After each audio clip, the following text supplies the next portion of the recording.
In this module, we'll be discussing how to implement the prototype, or first stage of the 20% project. This module is ideal for those who are completely new to starting initiatives or those who want a refresher on the basics. Before we begin, it's important to set expectations and clear up some myths about what the prototype is all about. 1.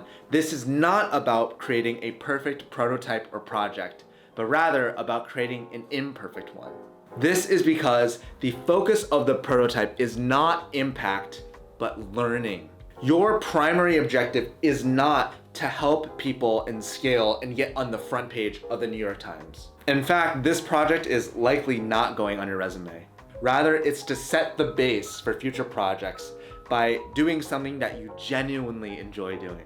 That brings me to my second point. This is not about going all in. Rather, you should treat your prototype like a science experiment and see if it works.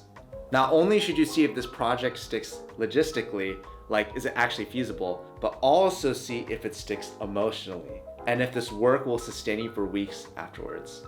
Interest is the base and heart of the 20% project. Without it, everything else collapses around it. A successful weekend project is one that you finish and I'm left hungering for more. Seriously, don't worry about achieving an insane amount with your prototype.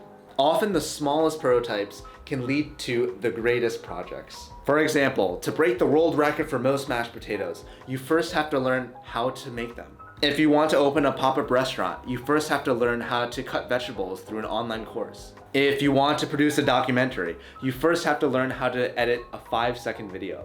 The emphasis here again is on action and getting moving. During the prototype phase, you will constantly rotate between building and talking to your people, your customers, friends, and teammates. Many students think that if they have 10 hours, they should spend 9 hours building and 1 hour talking to customers. False. You should spend half your time building and half your time talking with the people involved with the project. Your nightmare scenario is building something that people don't need, don't want, and aren't interested in helping out with.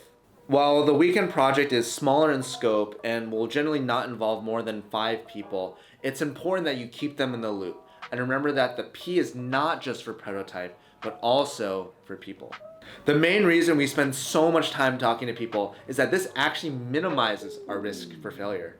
While it's true that our prototype is just an experiment, it's also an experiment that we want to succeed.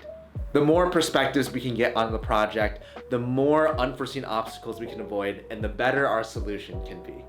We'll talk about all this in more detail, along with how to execute your first weekend project in this module. So get hyped for your prototype.